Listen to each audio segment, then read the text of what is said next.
الله ربنا هو الإله، له من الأسماء ما اصطفاه، الواحد الحي كذا الحمد لله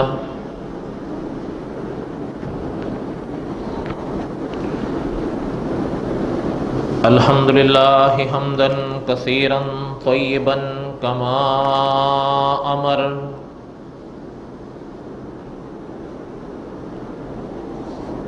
ونشهد أن لا إله إلا الله وحده لا شريك له،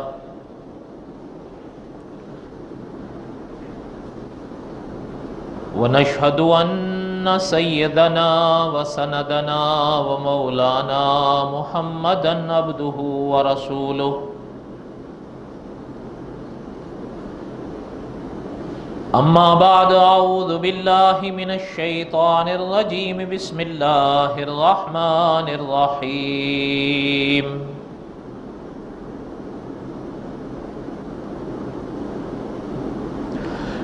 آمن الرسول بما أنزل إليه من ربه والمؤمنون كل آمن بالله وملائكته وكتبه ورسله لا نفرق بين أحد من رسله وقالوا سمعنا وأطعنا غفرانك ربنا وإليك المصير.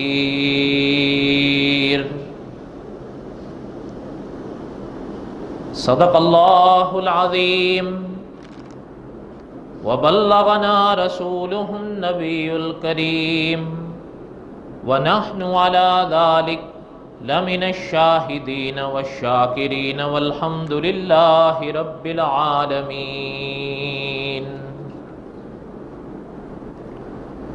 اللهم صل على محمد وعلى آل محمد كما صليت على إبراهيم وعلى آل إبراهيم إنك حميد مجيد. اللهم بارك على محمد وعلى آل محمد كما باركت على إبراهيم وعلى آل إبراهيم إنك حميد مجيد.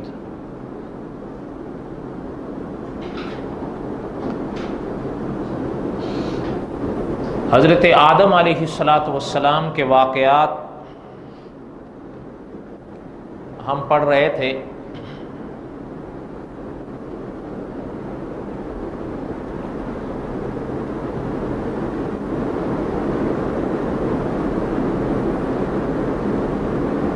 مقصد یہ ہے کہ ہمارا آپ کا عقیدہ بنے،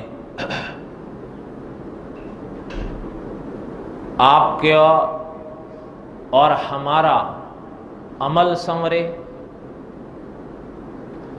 تاکہ ہم وہ کام کریں جن کاموں سے اللہ راضی ہوتے ہیں، اور ان کاموں سے بچنے کی پوری کوشش کریں جن کاموں سے اللہ تعالیٰ ناراض ہوتے ہیں.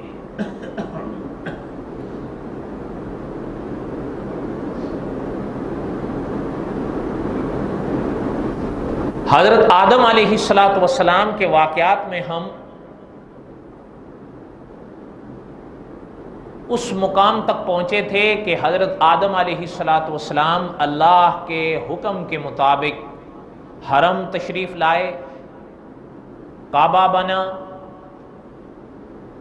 حضرت حوا سے ملاقات ہوئی، اور یہ سلسلہ آگے چلا.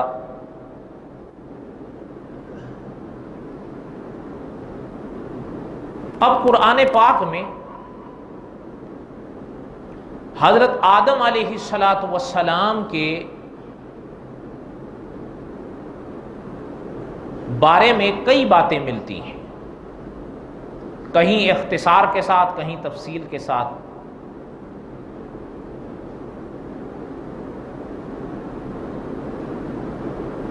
حضرت آدم علیہ السلام اور حضرت حوا جب آباد ہوئے، علماء نے لکھا ہے کہ حضرت آدم اور حضرت حوا کے ہاں اللہ تعالیٰ کی عنایت سے جڑواں بچے جنم لیتے تھے، اور قصص الانبیاء میں بڑا ایک عجیب جملہ چھپا ہے کہ ہمیشہ ایسا ہوتا تھا، یہ اللہ کا نظام تھا کہ ہر پیدائش کے وقت میں ایک لڑکا پیدا ہوتا، ایک لڑکی پیدا ہوتی، حتیٰ کہ مدرس حرم فرماتے ہیں کبھی ایسا نہیں ہوا، تحقیق کے حوالے سے بات فرماتے ہیں کہ کبھی ایسا نہیں ہوا کہ اکٹھے دو لڑکے پیدا ہوئے ہوں یا دو لڑکیاں پیدا ہوئیں، ہمیشہ یہ ہوا ایک لڑکا اور ایک لڑکی۔ پھر حضرت آدم علیہ السلام حضرت اپنی شریعت کے مطابق جس لڑکے کے ساتھ جو لڑکی پیدا ہوئی ہے ان کا آپس میں نکاح نہیں کرتے تھے، بلکہ دوسری پیدائش دوسرے حمل سے جو لڑکا اور لڑکی پیدا ہوئے ہیں تو ان کا آپس میں نکاح کیا جاتا۔ مثلا پہلے والے لڑکے کا بعد والی لڑکی سے اور بعد والی لڑکی کا پہلے والے لڑکے سے، اس طریقے سے حضرت آدم اپنی شریعت کے مطابق ان کا نکاح کرتے ہیں۔ اور چونکہ اس زمانے میں انسانیت حضرت آدم کی اولاد پر مشتمل تھی،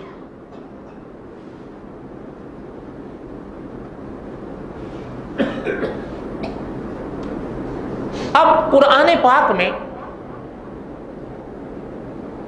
ایک جگہ اللہ تعالیٰ کا ایک فرمان ہے، میں وہ تھوڑا سا آپ کو سمجھا کے بات آگے چلاؤں گا۔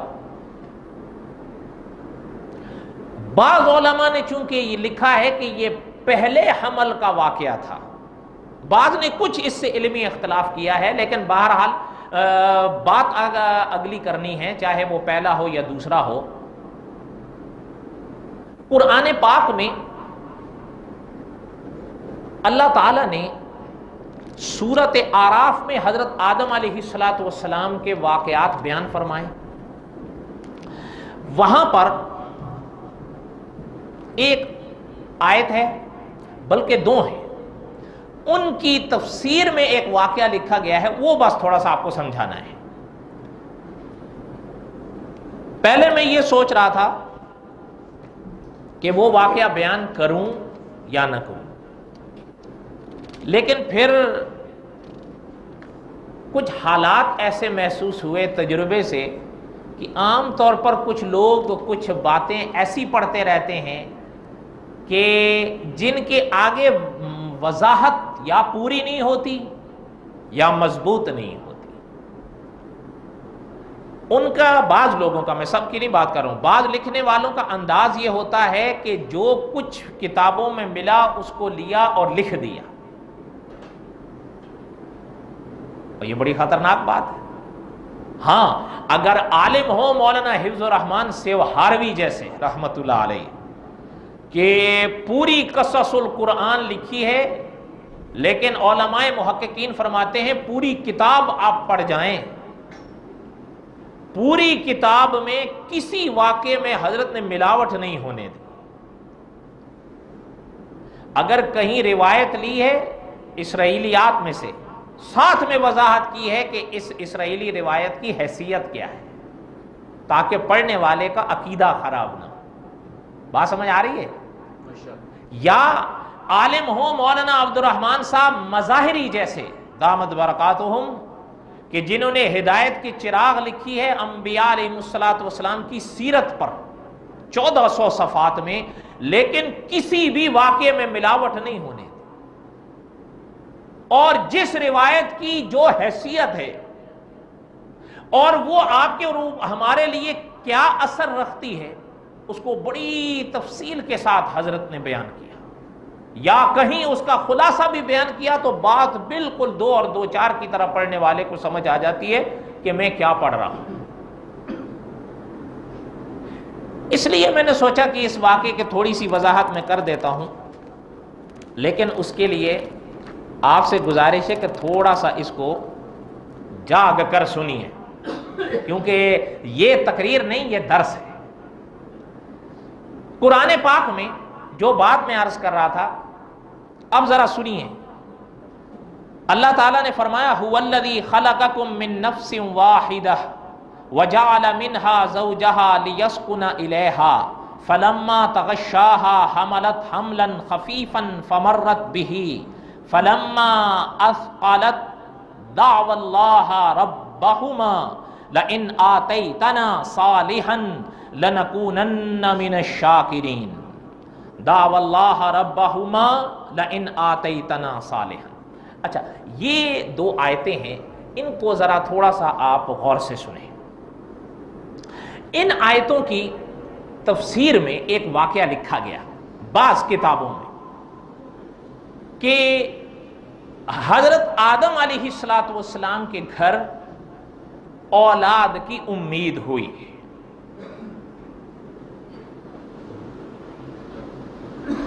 تو شیطان ایک شخص کا روپ دھار کر حضرت حوا کے پاس آ گیا۔ بس خلاصہ سنیں، حضرت حوا کے پاس آیا، اور علماء نے یہ بھی لکھا کہ آیا کیوں اور آیا کیسے۔ وضاحت یہ کی گئی کہ اس سے پہلے بھی بعض نے فرمایا کہ حضرت حوا کو امید ہوئی لیکن بچے پیدا ہونے کے بعد فوت ہو جاتا، اور بعض نے یوں فرمایا کہ کئی بار ایسا ہوا بچے ہوں اور مر جائیں۔ اب وہ روایت بتاتی ہے کہ ایک دن اب پھر حضرت حوا امید سے ہوئی تو یہ ایک شخص کی صورت میں آئے اور آ کر اپنے آپ کو ان کے آگے نیک ظاہر کیا اس نے، اور حضرت حوا سے کہنے لگا دیکھو آپ کے پہلے بھی کئی بچے ہوئے اور سب مر گئے، میں آپ کو ایک بات بتاتا ہوں کہ مجھے اللہ نے وہ مقام بخشا ہے کہ میں اللہ میاں سے کچھ مانگوں گا تو وہ دے دیں گے، میں آپ کے یہ جو بچہ ہونے والا ہے نا اس کی زندگی مانگوں گا، یہ زندہ رہے گا لیکن میری ایک شرط ہے۔ انہوں نے عرض کیا شرط کیا ہے؟ اچھا میں یہ روایت ابھی بیان کر رہا ہوں، اس کے کسی فیصلے پہ مت چلے جائیے گا، پہلے پوری بات کو سنیں۔ یہاں تک بات سمجھ میں آئی ہے؟ اب حضرت حوا نے فرمایا کہ ذرا شرط بتاؤ مجھے۔ کہنے لگا کہ شرط یہ ہے کہ جب بچہ پیدا ہوگا اس کا نام میرے نام پر رکھو۔ بھئی تمہارا نام کیا ہے؟ کہنے لگا حارث۔ کیا نام ہے؟ ہا کے ساتھ، ہا اور تھا، حارث۔ اور اگر بچہ پیدا ہوگا اس کا نام عبد الحارث رکھو گے۔ کیا رکھو گے؟ میرے نام پر رکھو گے، تب میں یہ دعا اور یہ محنت کروں گا، پھر تمہارا بچہ بھی سلامت رہے۔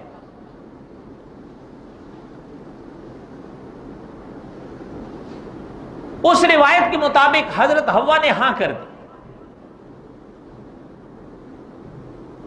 اور حضرت آدم علیہ السلام جب تشریف لائے تو حضرت حوا نے ان کو بھی یہ ماجرا سنایا، اور بقول اس روایت کے حضرت کو بھی اس چیز پر آمادہ اور تیار کر لیا کہ حضرت کو بھی منوا دیا کہ ٹھیک ہے بچہ پیدا ہوگا صحیح سلامت رہے گا تو اس کا نام کیا رکھا جائے گا؟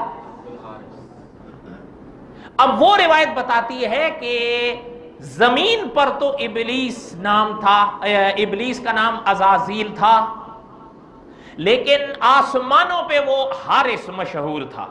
کیا مشہور تھا؟ اس لیے عبد الحارث نام اس نے رکھوایا۔ اور وہ روایت بتاتی ہے کہ یہ اس انداز میں حضرت آدم اور حضرت حوا کو دھوکہ دینے کا اس کا مقصد یہ تھا کہ پہلے آسمانوں میں دھوکہ دیا اور نقصان، اور اب زمین میں ذرا ان کو دھوکہ دے کر نقصان کراؤں۔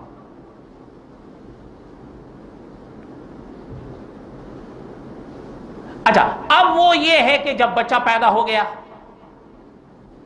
بچہ پیدا ہو گیا تو انہوں نے اپنی بات اور اپنے قول کے مطابق اس کا نام رکھ دیا عبد الحارث. اور پھر وہ روایت بتاتی ہے کہ اب یہ سلسلہ آگے چلتا ہے. مانا یہ کہ یعنی پھر جب سلسلہ چلنے کا آگے چلنے کا مطلب یہ کہ انہوں نے اس بچے کا نام عبد الحارث رکھ دیا اور اس کی بات مان لی.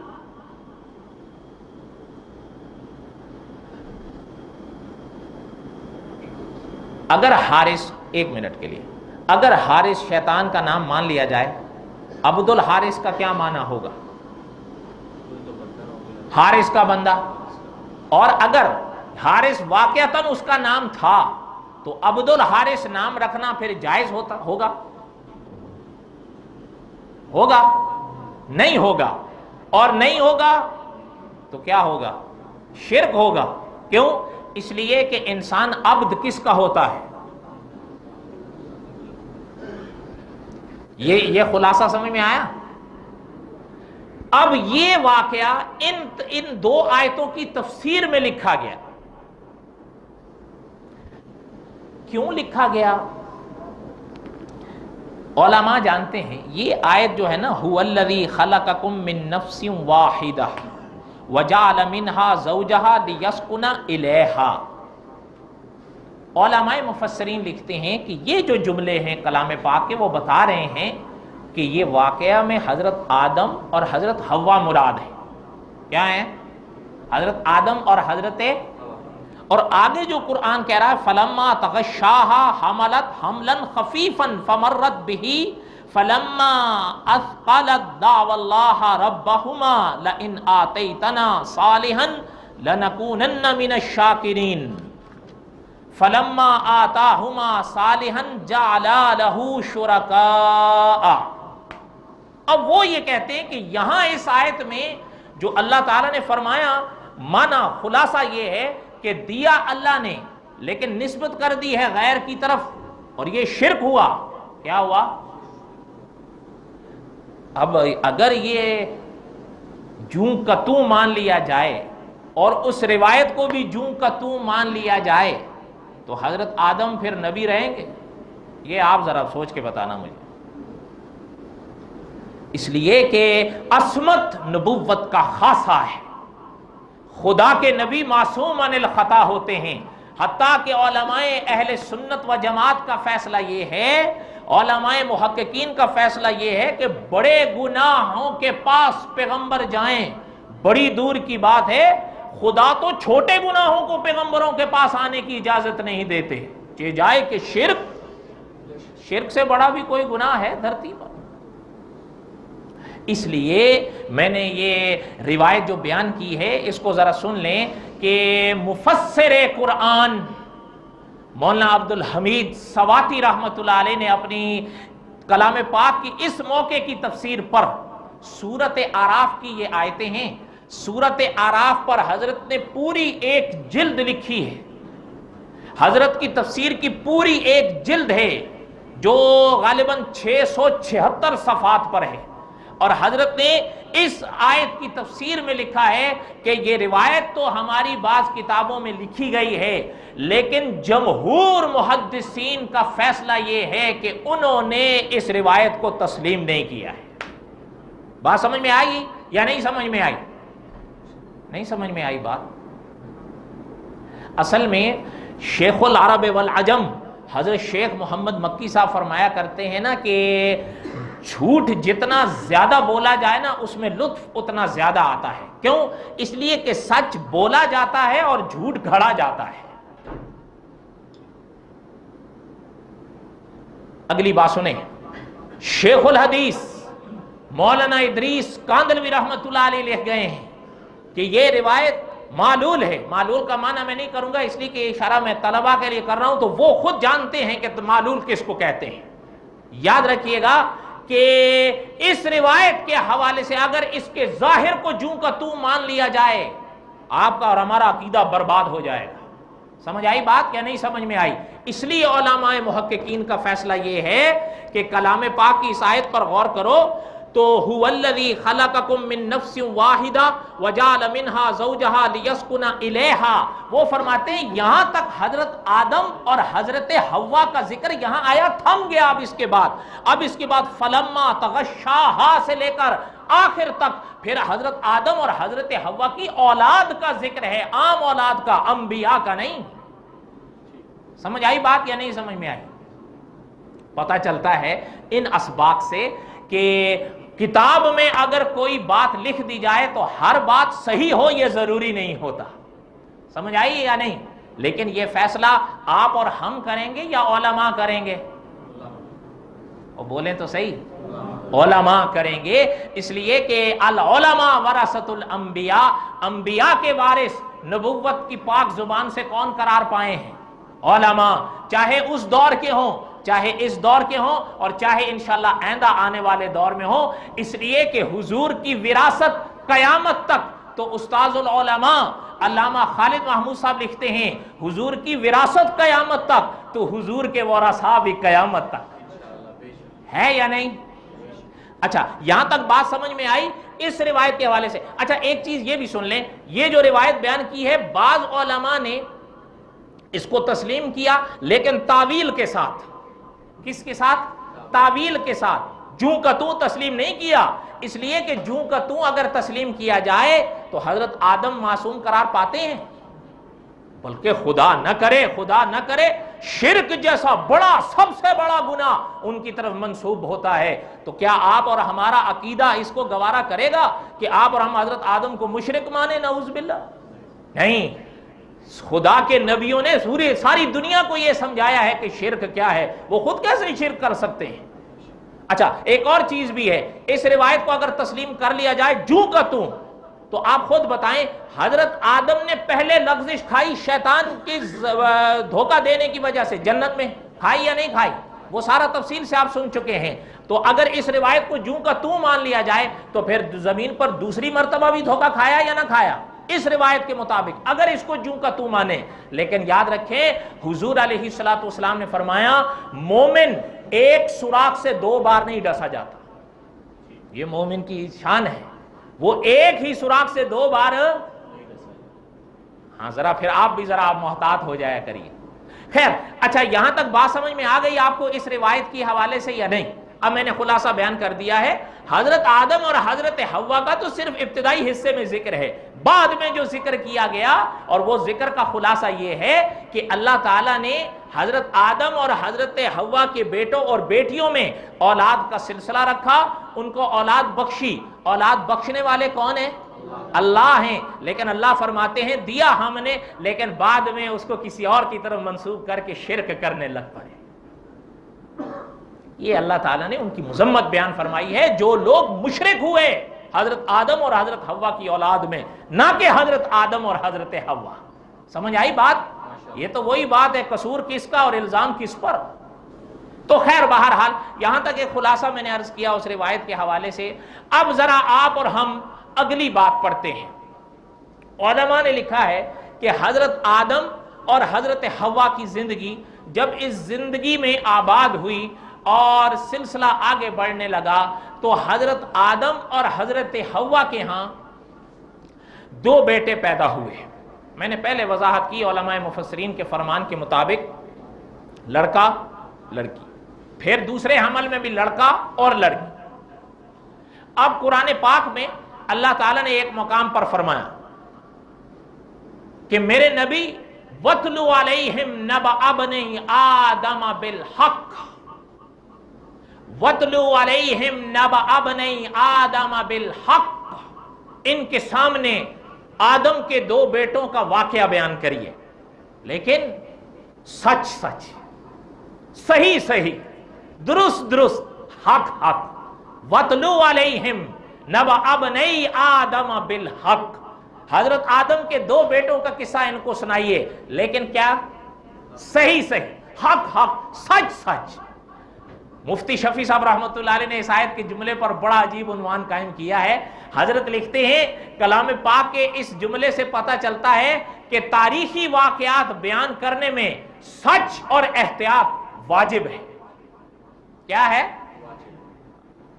اس لیے ذرا محتاط رہا کریں آپ بھی اور دوسرے بھی. کوئی چیز نیٹ پر پڑھ کر اس کو حضور علیہ الصلوۃ والسلام کی طرف نسبت مت دے دیا کیجیے, یہ بڑی خطرناک بات ہے. ایک بات یہ ذہن میں رکھیے, کئی لوگ ایک وہ چیز بھی آپ نے پڑھی ہوگی یا سنی ہوگی, اکثر لوگ لکھتے اور بیان کرتے رہتے ہیں کہ آپ صلی اللہ علیہ وسلم نے فرمایا کہ اگر کسی انسان کو یہ پتہ چل جائے کہ کھڑے ہو کے پانی پینا کتنا بڑا گناہ ہے تو وہ اپنے حلق میں ہاتھ ڈال کے پانی کو نکال دے. اس طرح کے الفاظ لوگ بیان کرتے ہوں گے, آپ نے پڑھا ہوگا, اور اس کو حضور کی طرف بھی منسوب کرتے ہیں. جس نے لکھا, میں نے ایک دفعہ اس سے رابطہ کیا, میں نے کہا یہ کون سی کتاب میں ہے؟ بھئی ہمارا دعویٰ یہ تو نہیں ہے کہ ہم نے ساری کتابیں پڑھی ہیں, لیکن ہمیں یہ حق تو ہے کہ ہم ان سے پوچھیں کہ یہ کون سی کتاب میں ہے یا نہیں, اس لیے کہ وہ الفاظ آپ صلی اللہ علیہ وسلم کی طرف منسوب کر رہا ہے. اور اگلی بات یہ پلے باندھ لیں, یہ الفاظ احادیث طیبہ کی روشنی میں آپ کو محدثین کے ملیں گے کہ حضور نے فرمایا جس نے میرے اوپر جان بوجھ کر جھوٹ بولا, ایک چیز اس نے بیان کی اور حضور کی طرف منسوب کی اور حضور نے نہیں بیان فرمایا, حضور نے فرمایا اسے چاہیے اپنا ٹھکانہ جہنم میں بنا لے. اس حدیث کے مطابق وہ کیا ہوگا؟ ہاں, جو چیز حدیث میں ملتی ہے بیٹھ کے پانی پینے کی, وہ تعلیم نبوی ہے صلی اللہ علیہ وسلم, ان کو ان الفاظ سے بیان کرو جو حضور سے ملتے ہیں. یہ تھوڑا ہے کہ کوئی چیز اگر آپ غلط سمجھو تو اس کو حضور کی طرف منسوب کر دو, کسی چیز کو اچھا سمجھو تو اس کو حضور کی طرف منسوب کر دو. نہیں. اچھا, آپ اور ہم کیا ہیں, یقین کریں بڑے بڑے صحابہ, بڑے بڑے محدثین آپ صلی اللہ علیہ وسلم کا فرمان نقل کرتے تھے, تو استاد العلماء علامہ خالد محمود صاحب نے لکھا ہے کہ ان کے چہرے کا رنگ فک ہو جاتا تھا اور حدیث حضور کی سناتے, اس کے باوجود جسم پر لرزہ رہتا, پھر بھی آخر میں کہہ دیتے او کما قال النبی صلی اللہ علیہ وسلم, حضور نے ایسے فرمایا یا ویسے فرمایا. ہماری منچاہی دنیا ہے, جو الفاظ ہیں اٹھا کے نہ منسوب کر دیں, یہ غلط بات ہے. کوئی بات سمجھ رہے ہیں آپ یا نہیں؟ ہاں, یہ اس طرح یہ جو ہے نا ہمارے مہربان فیس بک, اس پہ آپ دیکھا کرو, اے لکھاڑی قسم کے لوگ, اللہ کے بندوں جن کو شاید حدیث کی آج تک ایک کتاب نہ پڑھی ہو, اچھا ایسے ایسے تبصرے لکھیں گے. اچھا, ایک لکھتا ہے, پتہ ہے آپ حیران ہوں گے, ایک لکھتا ہے, وہ مجھے کسی نے ذریعے سے وہ لکھتا ہے, کہتا ہے حنفی کون ہوتے ہیں, بات اس طرح کی ہے, کہتا ہے حنفیوں کا اصول یہ ہے کہ بخاری پڑھو لیکن بخاری پر عمل نہیں کرو. کیا کرو؟ بخاری پڑھو لیکن بخاری پر عمل. اچھا, خود داڑھی منڈا ہے, کیا ہے؟ لا داڑھی ولا مونچھ. اچھا, میں آپ سے پوچھتا ہوں, بخاری پر ہی یہ عمل ہو رہا ہے نا؟ امام بخاری نے لکھا ہے داڑھی منڈا دیا کرو, مونچھیں بھی صاف کر دیا کرو اور اس کے بعد بیٹھ جایا کرو, یہ بخاری پر عمل ہے؟ میرے حال میں اس نے یہی سن رکھا ہے شاید کہ بخاری پر یہ عمل ہے. او اللہ کے بندے, کم از کم تو الفاظ تو وہ چننا جس کی زد میں تو خود تو نہ آئے. میں آپ سے پوچھتا ہوں, کیا امام بخاری اور بخاری شریف کی یہی تعلیم ہے داڑھی مونڈ دیا کرو؟ اور بولو تو صحیح. چلیں جن کے چہروں پر داڑھی ہیں وہ کھول کے بولیں, جو داڑھی منڈے ہیں وہ ان کے چلیں ٹھیک ہے, ان کو حیا آ رہی ہوگی, باقی تو بولیں. لیکن ایک چیز سن لو بھائی, دیکھو سیدھی بات ہے, مجھے کوئی آپ سے غائط نہیں ہونی چاہیے, آپ کو مجھ سے غرض نہیں ہونی چاہیے. بات جو مسئلہ ہے, فقہا نے لکھا ہے کہ چہرے پر داڑھی رکھنا یہ واجب ہے. بعض اچھا, آپ نے سنا ہوگا سنت کا لفظ, اچھا اس کی بھی حضرت میاں صاحب رحمۃ اللہ نے باقاعدہ وضاحت کی ہے شرح میں کہ یہاں سنت سے مراد سنت مؤکدہ ہے. کوئی یہ تھوڑا ہے کہ غیر مؤکدہ مراد ہے کہ چلیں کوئی داڑھی رکھ لے تو ٹھیک, نہ رکھے تو نہیں. داڑھی میں کوئی اختیار نہیں ہے, داڑھی کو فقہا نے سنت مؤکدہ و واجب لکھا ہے کہ داڑھی کیا ہے. اچھا, میں آپ سے کہتا ہوں فجر کی کتنی رکعتیں آپ ادا کرتے ہو؟ 2 رکعت فرضوں سے پہلے کیا پڑھتے ہو؟ وہ چھوڑ دیا کرو. کیا خیال ہے؟ اچھا, عشاء کی کتنی رکعتیں ادا کرتے ہو؟ 4 فرض 2 سنت اور وتر چھوڑ دیا کرو. آپ کو ایک واقعہ سناؤں, یعنی بعض اکابر نے اس کو بڑے عجب انداز سے بیان فرمایا کہ حضور صلی اللہ علیہ وسلم کے پاس 2 ایلچی آئے حضور سے ملنے حرم. علماء نے شرح میں فرمایا ان کی مونچھیں تھیں اور مونچھیں بھی ایسے بٹ دیے ہوئے تھے. بعد نے یہ بھی تشریح فرمائی, کیا کیے ہوئے تھے؟ وہ کیا کہتے ہیں, وٹا والی مونچھا, کیا کون سی مونچھیں ہوتی ہیں وہ؟ ہاں جی, بل. ہاں بل. اچھا, اور داڑھی نہیں تھی, داڑھی پتہ ہے علماء نے لکھا حضور علیہ السلام نے جو دیکھا ان کو تو حضور نے رخ انور پھیر لیا، اور اکابر نے فرمایا حضور کا عمل واضح کر رہا ہے کہ حضور نے ان چہروں پر نظر ڈالنی گوارا نہیں کی جن کے چہروں پر ایسی نحوستیں ہیں۔ اچھا آپ خود ذرا سوچیں، حضور کا اخلاق تو ضرب المثل تھا، ہے یا نہیں؟ اور خود اللہ تعالیٰ نے قرآن پاک میں فرمایا انک لعلی خلق عظیم، میرے پیغمبر ہم نے آپ کو اخلاق کے مینار پر رکھا ہے، لیکن حضور نے ان کے چہرے سے، ان کے منہ سے، چہروں سے نظر کو ہٹا لیا، چہرہ ہی پھیر لیا حضور نے فرمایا جو بات کرنی ہے اسی طرح کر کے جاؤ۔ دیکھیں بات الحق مرن، سچ کڑوا لگتا ہے۔ ہمارے مولانا عبد القدوس رومی رحمۃ اللہ علیہ فرماتے ہیں الحق مرن کا ترجمہ لوگ کر دیتے ہیں حج کڑوا ہوتا ہے، سچ کڑوا ہوتا ہے۔ حضرت نے فرمایا الحق مرن، اس کا صحیح ترجمہ یوں کیا کرو کہ سچ کڑوا ہوتا نہیں، سچ کڑوا لگتا ہے۔ سمجھ آئی بات؟ جس طرح سفرادی بخار آئے نا کسی کو، آپ اس کو میٹھا سیب دینا اس کو کڑوا لگے گا۔ میں آپ سے پوچھتا ہوں یہ قصور سیب کا ہے یا اس وجود کا ہے؟ نہیں بولو گے آپ لوگ؟ لو بھائی بہرحال ہم نے مسئلہ آپ کو بتا دیا، پھر آگے آپ مانو یا نہ مانو، ہم یہ رعایت تو نہیں کر سکتے، اس لیے کہ جو حق ہے وہ حق ہے، جو سچ ہے وہ سچ ہے۔ نبی علیہ السلام کا، اچھا پتہ ہے آپ حیران ہوں گے، ہمارے ملک میں ایک عالم فوت ہو گئے، مدت ہو گئی، ان کی ملاقات ایک ہندو سے ہوئی، وہ پنڈت جی تھے۔ اچھا دوسری طرف ان کی ملاقات ایک سکھ سے ہوئی، وہ اپنے دھرم کے جو ہے نا وہ اپنا بڑے تھے۔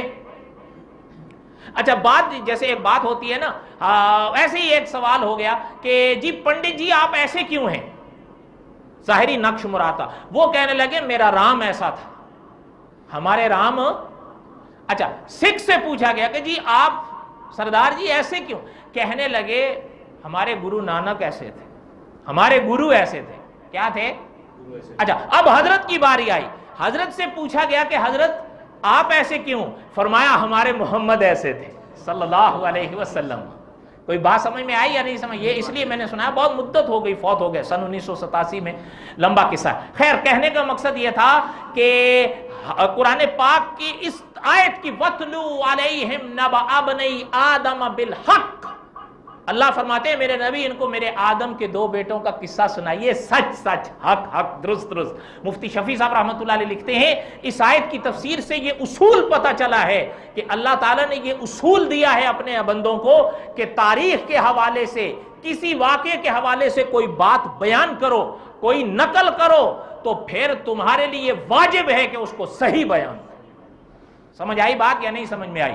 اب یہ انشاءاللہ حضرت آدم کے کن دو بیٹوں کا قصہ ہے، یہ اللہ تعالیٰ کو منظور ہوا تو اگلے جمعہ، لیکن اگلے جمعہ کے لیے میں تھوڑا سا شش و پنج میں ہوں کہ ہم اس کو آگے جاری کریں، چونکہ اگلا جمعہ جو ہے وہ 10 محرم ہے، لیکن بہرحال میرا بھی ارادہ نہیں ہے کہ میں اس پر کچھ عرض کروں یا میں اسی کو چلاؤں، جیسے شرح صدر ہوگا۔